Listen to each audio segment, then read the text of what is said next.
Good morning students, class 10th subject mathematics. तो बेटा हमने 7th चैप्टर कंप्लीट कर लिया था और आज हम करने जा रहे हैं ट्रिग्नोमेट्री। तो क्लास हमारी 10th है, क्लास 10th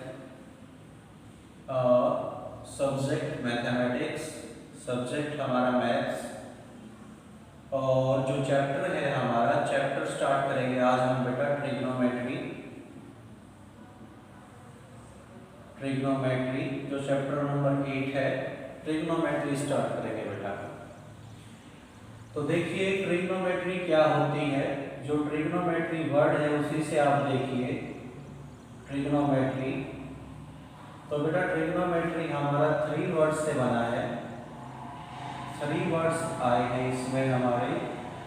एक तो आया है इसमें ट्राई, TRI, और एक आया इसमें GON, गॉन, और एक आया है बेटा इसमें मैट्रिक। ये क्लास 10th के लिए एक नया चैप्टर है और इसमें बच्चे थोड़ा सा ज़्यादा कंफ्यूज रहते हैं। जो बच्चा स्टार्टिंग से ध्यान से नहीं पढ़ता और अच्छी तरह से नहीं समझता तो वे फिर पूरा साल नहीं, पूरी ज़िंदगी उसको ये समझ में नहीं आता। तो आपसे स्टूडेंट्स से रिक्वेस्ट है बेटा, ये एक ऐसा चैप्टर है आगे चलकर जो आपकी कैरियर में 12th में, ग्रेजुएशन में, एंट्रेंस टेस्ट में बहुत ज़्यादा आएगा। अगर इसको आप नहीं समझ पाए तो बड़ी प्रॉब्लम होगी आपको, तो बड़े ध्यान से समझना इसको। तो ट्रिग्नोमेट्री हमारा 3 वर्डों से बना है, ट्राई, गॉन और मैट्री। ट्राई का मतलब होता है बेटा 3 और गॉन का मतलब होता है बेटा साइड्स और मैट्री का मतलब होता है बेटा मेजरमेंट।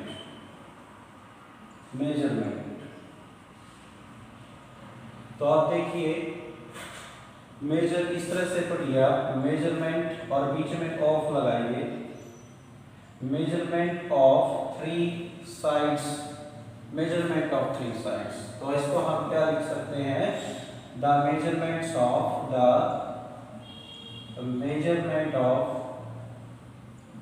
3 साइड्स। अब बेटा आप ये बताओ 3 साइड्स किस में होती है, ओनली 3 साइड्स। अब कोई बच्चा कहेगा 3 साइड्स तो सर सभी में मिल जाएंगी। क्वाड्रिलेटरल में 3 साइड 4 साइड होती हैं, फिर भी 3 तो उसमें भी मिल जाएंगी। पेंटागन में 5 साइड होती हैं लेकिन 3 तो उसमें भी हैं। हेक्सागन में 6 साइड है लेकिन 3 तो उसमें भी है। नहीं, केवल 3 साइड किस में है, वो है बेटा ट्रायंगल में। तो यहाँ पर ये किसकी ओर इशारा कर रहा है, ट्रायंगल की ओर। The measurement of 3 sides of a triangle,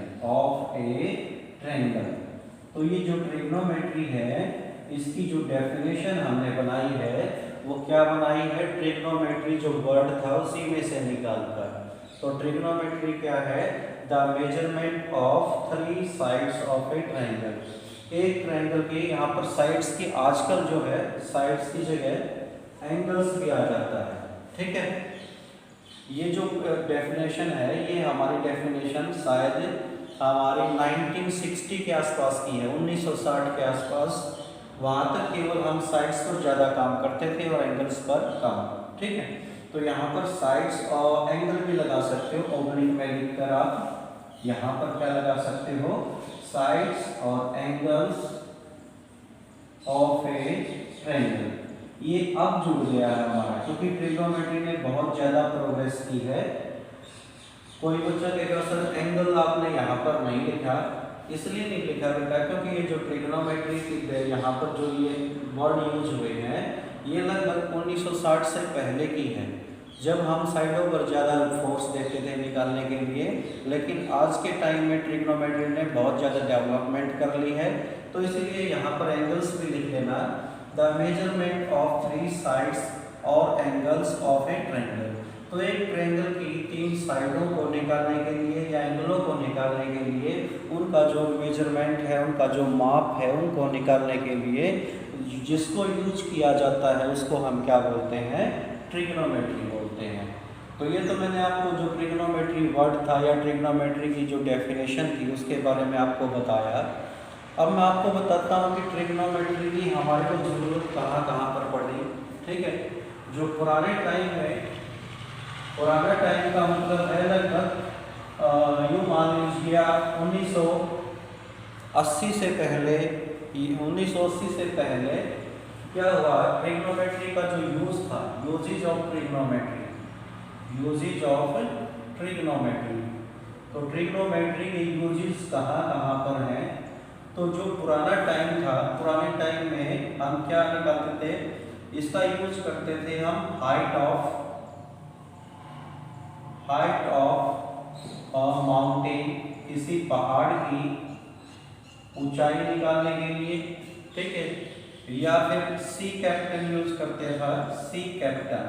C captain का मतलब जो समुद्री जहाज का कप्तान होता है वो किसके लिए यूज करता था? For navigation.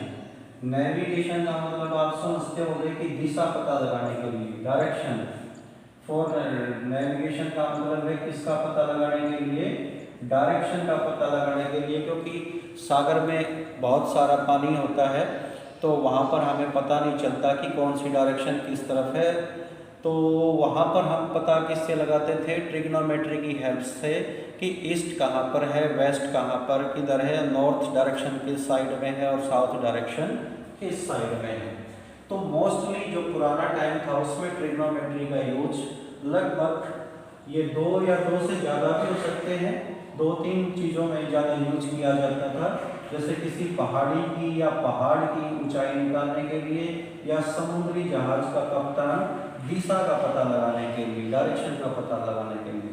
लेकिन आज के टाइम में इसका जो यूज है वो भी बहुत ज़्यादा बढ़ गया है। आज के टाइम में इसका यूज कैसे बढ़ गया है? To compose new musical term, to compose new music, नया म्यूजिक बनाने के लिए। जैसे आप म्यूजिक वो नहीं है जो आप बोलते हो, ठीक है, वो तो वर्ड्स होते हैं। तो जब हम कोई भी गाना सुनते हैं तो उसमें जो गाने के बोल होते हैं उनके पीछे जो धुन सुनाई देती है, जो टोन सुनाई देती है, जो ड्रम की आवाज़ है या बीन की आवाज़ है या इंस्ट्रूमेंट की आवाज़ है, जो भी आवाज़ सुनाई देती है वो आवाज़ किसका कमाल है आजकल? ट्रिग्नोमेट्री का। तभी तो हम बहुत अच्छी आप कहते हैं ना कई बार कि बहुत अच्छी धुन है इस गाने की, बहुत अच्छा म्यूजिक है इस गाने का। तो आप वहाँ पर गाने के बोल की बात नहीं कर रहे हो, बल्कि गाने के बोल के पीछे जो म्यूजिक बजता है, जो ड्रम बजते हैं, जो इंस्ट्रूमेंट बजता है, उसकी बात कर रहे हो कि बहुत अच्छा म्यूजिक है। तो उस म्यूजिक को बनाने के लिए हम ट्रिग्नोमेट्री की हेल्प लेते हैं। और सर्किट्स बनाने के लिए circuits of remote, LED, AC. तो जो सर्किट बनाए होते हैं हमारे एलईडी में, एसी में या किसी मोबाइल फ़ोन में, आपने देखा होगा कि आपके घर पर कोई फ़ोन टूट गया हो या रिमोट टूट गया हो तो उसमें एक प्लेट मिलती है ग्रीन कलर की, हरे रंग की, और उसमें इस तरह से आपने देखा होगा कि हल्की हल्की लाइनों में इस तरह से यूँ जाल सा बना होता है, यूँ इस तरह से हल्का हल्का, बिल्कुल हल्का हल्का वो सर्किट से आपको नज़र आते हैं कि नहीं आते हैं? और वो बड़े ध्यान से देखने से वो लाइनें दिखाई देती हैं। तो वो क्या होता है? वो सर्किट होता है, और उस सर्किट को जो एक्सपर्ट होते हैं, जो इंजीनियर होते हैं, वही बना सकते हैं। और वो किसकी हेल्प से तैयार करते हैं बेटा? ट्रिग्नोमेट्री की हेल्प से तैयार करते हैं। तो आज के टाइम में ट्रिग्नोमेट्री का बहुत ज़्यादा यूज है। तो ये मैंने आपको यूजेस बताए कि ट्रिग्नोमेट्री के यूजेस कहाँ कहाँ पर है और क्यों इसको हम पढ़ रहे हैं। अब आते हैं हम अपनी ट्रिग्नोमेट्री के चैप्टर में चलते हैं। देखिए बेटा, आपकी जो 10th क्लास है उसमें ट्रिग्नोमेट्री जो हम पढ़ेंगे वो किसके ऊपर बेस्ड होगी? वो राइट एंगल ट्रायंगल के ऊपर बेस्ड होगी। दोबारा से रिपीट करता हूँ, 10th क्लास में जो हमारा ट्रिग्नोमेट्री का सिलेबस है वो केवल और केवल राइट एंगल ट्रायंगल पर हम पढ़ेंगे, और जो एंगल होंगे वो 90 से कम होंगे, उन्हीं पर हम काम करेंगे। दो बातें, नंबर 1 हम केवल किस पर काम करेंगे? राइट एंगल ट्रायंगल पर। दूसरा जो एंगल होंगे वो हमारे क्या होंगे? 90 से लेस देन। तो ये दोनों बातें याद रखना कि हम 10th क्लास में जो ट्रिग्नोमेट्री पढ़ने जा रहे हैं वो एक तो राइट एंगल ट्रायंगल पर पढ़ेंगे और दूसरा एंगल जो होंगे वो 90 से कम होंगे, छोटे होंगे, लेस देन होंगे। तो मैं एक राइट एंगल ट्रायंगल लिखता हूँ। तो देखो बेटा इधर मैंने एक राइट एंगल ट्रायंगल ली, इधर बनाता हूँ मैं, और ये ए और ये बी और ये सी, और मैंने इस एंगल को थीटा मान लिया बेटा, ये एंगल थीटा है। और जिस एंगल को हम लेते हैं या जिस एंगल पर हम काम करते हैं ट्रिग्नोमेट्री में, उसके अपोजिट साइड हमेशा हम क्या लेते हैं, परपेंडिकुलर। तो ये हमारा क्या है, परपेंडिकुलर, उसके अपोजिट। और ये है हमारा बेस, और ये हाइपोटेन्यूज को आप पहचानते हो। इसकी पहचान कैसे होती है, कई बच्चे सोचते हैं कि इसकी पहचान टेढ़ी लाइन से, ठीक है, या स्लांट हाइट से, नहीं, इसकी पहचान होती है 90 के सामने वाली साइड। तो जो 90 है उसके सामने वाली साइड को हम क्या बोलते हैं, हाइपोटेन्यूज बोलते हैं। तो ये हमारा हाइपोटेन्यूज हो गया। तो यहाँ पर मैं बेस को रिप्रेजेंट करूंगा मैं बी से, और हाइपोटेन्यूज को मैं रिप्रेजेंट करूंगा एच से, और परपेंडिकुलर को मैं रिप्रेजेंट करूंगा कैपिटल P से। ठीक है, तो सबसे पहले मैं साइड में जो ट्रायंगल की साइड है ना, ट्रायंगल की कौन कौन सी साइड है, AB और BC और AC। तो मैं इन तीनों की रेशो लेता हूँ आपस में, तीनों की क्या लेता हूँ, रेशो। मैं रेशो को कितनी तरह से लिख सकता हूँ वो देखिए आप। मैं लिखता हूँ AB अपॉन AC, ठीक है। फिर मैं लिखता हूँ यहाँ पर BC अपॉन AC, फिर मैं लिखता हूँ AB upon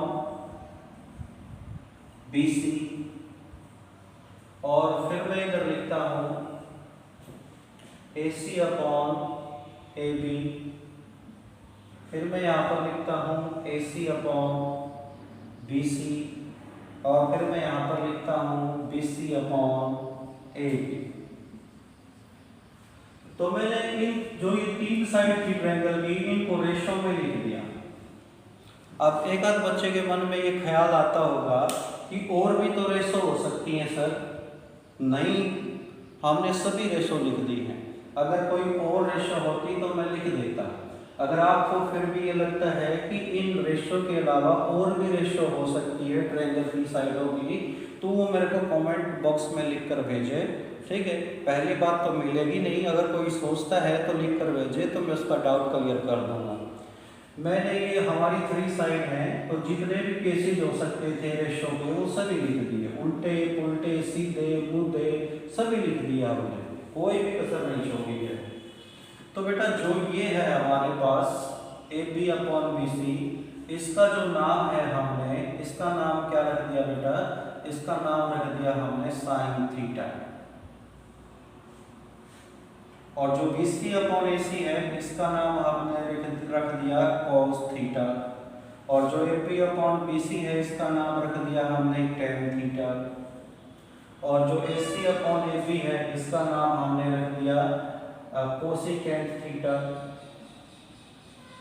cosecant COSEC cosecant theta, cosec theta. और AC अपॉन BC को हमने लिख दिया सेकेंट थीटा, सेक, और BC अपॉन AB को लिख दिया हमने कोट थीटा। देखिए मैं इनके पूरे नाम लिखकर दिखाता हूँ आपको, पूरे नाम लिखकर दिखाता हूँ, फिर आपको अच्छी तरह से और क्लियर हो जाएगा। जैसे साइन का पूरा नाम क्या होता है बेटा, SINE। कोस का नाम पूरा होता है कोसाइन, और टेंजेंट का पूरा नाम होता है टेंजेंट, और कोसिकेंट का पूरा नाम होता है कोसिकेंट, और सेकेंट का पूरा नाम होता है सिकेंट, और कोट का पूरा नाम होता है कोटेंजेंट। तो बेटा ये पूरा नाम लिखते थे ना पहले पुराने टाइम में, तो ज़्यादा टाइम लगता था। तो इसलिए आज इस मॉडर्न टाइम में बोला कि इनका पूरा नाम लिखने में ज़्यादा टाइम खराब होता है, तो उन्होंने क्या किया, साइन का ई हटा दिया, कोसाइन का आई एन ई हटा दिया, टेंजेंट का जी ई एन टी हटा दिया, कोसिकेंट का ए एन टी हटा दिया, सिकेंट का भी ए एन टी हटा दिया और कोटेंजेंट का भी A N G E N T हटा दिया। तो फिर ये शॉर्ट फॉर्म दे दी इनकी साइन थीटा, इनके पीछे थीटा लगा देते हैं हम, थीटा थीटा थीटा थीटा, ये थीटा है, एंगल है बेटा और ये एंगल 90 से कम है। तो इन साइडों को जो ये रेशो हैं उनको ये बोलते हैं sine theta, cos theta, tan theta. तभी तो इनको क्या बोलते हैं, जो ये हमारे 6 चीजें हैं ना, sine theta, cos theta, third tan theta, fourth cosecant, 5 और 6, इनको बोलते हैं हम बेटा ट्रिग्नोमेट्रिक रेशियो। क्या बोलते हैं इनको हमें, ट्रिग्नोमेट्रिक रेशियो। इनको ट्रिग्नोमेट्रिक रेशियोज बोलते हैं। क्यों, तो देखिए बेटा ये क्या, ये साइन थीटा रेशियो है या नहीं है, इसी रेशियो का नाम साइन थीटा रखा गया है, इस रेशियो का नाम कोस थीटा रखा गया है, इस रेशियो का नाम टेन थीटा है, इस रेशियो का नाम कोसिकेंट थीटा, इस रेशियो का नाम सिकेंट थीटा, इस रेशियो का नाम कोट थीटा।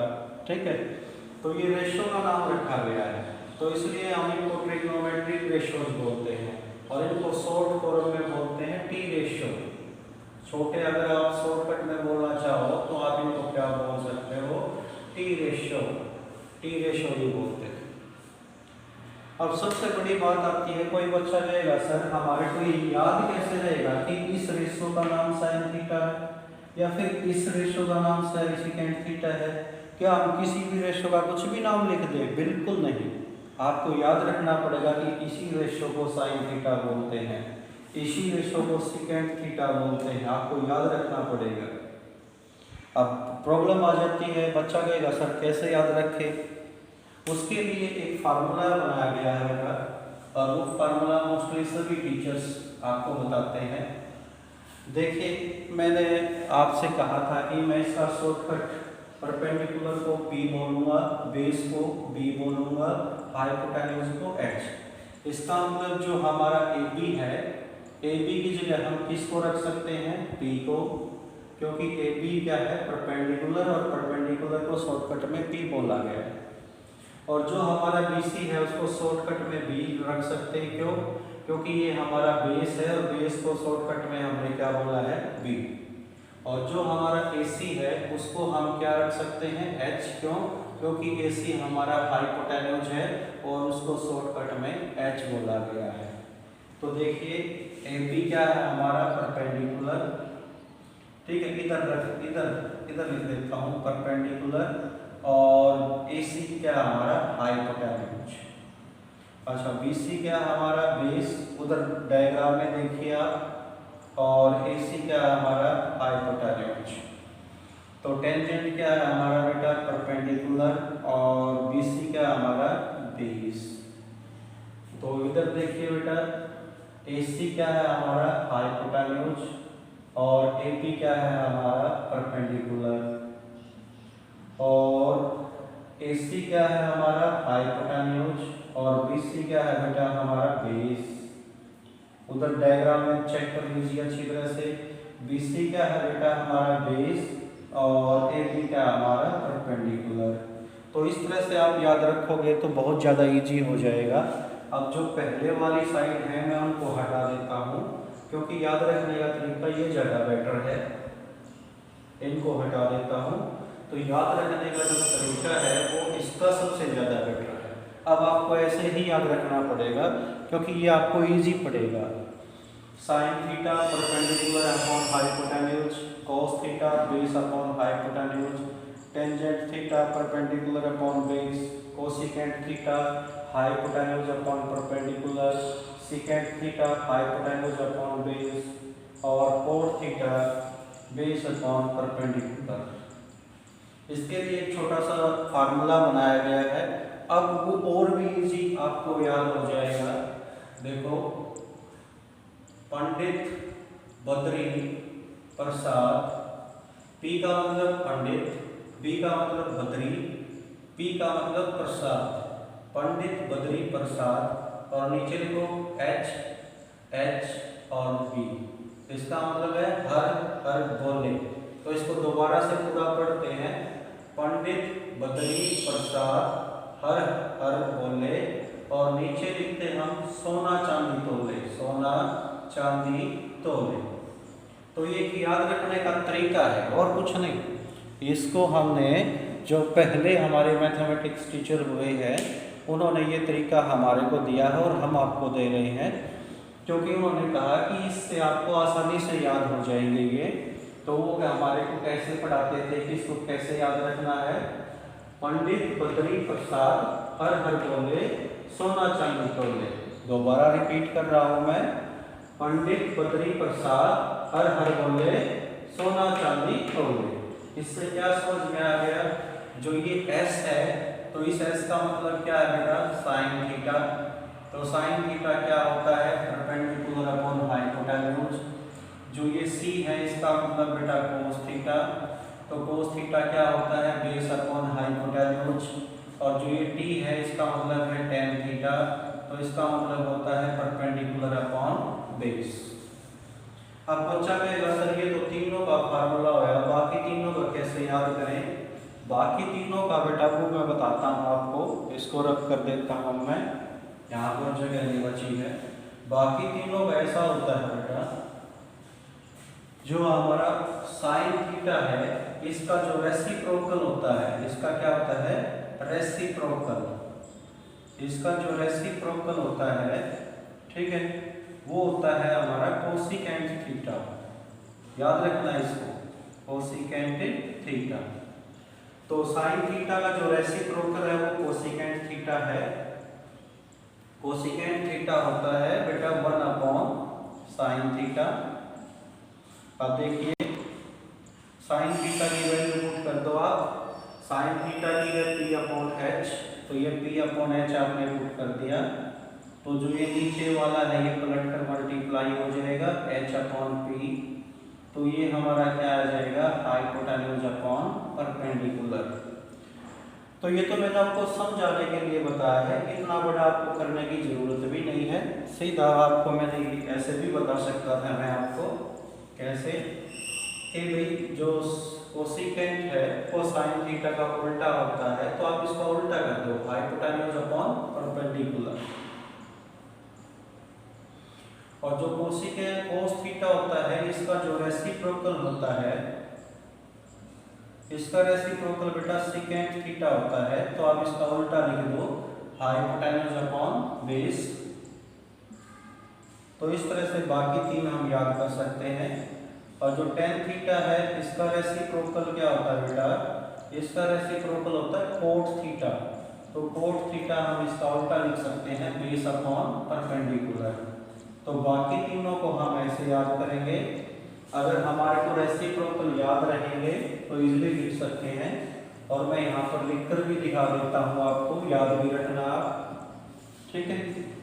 यहाँ पर देखिए साइन थीटा को हम क्या यहाँ पर हमारा कोसिकेंट थीटा, कोसिकेंट थीटा किसका उल्टा होता है बेटा, साइन थीटा का रेसिप्रोकल होता है। ऐसे भी लिख सकते हो, reciprocal of sine theta is equal to cosecant theta, ठीक है। और नंबर 1, नंबर 2 सेकेंट थीटा।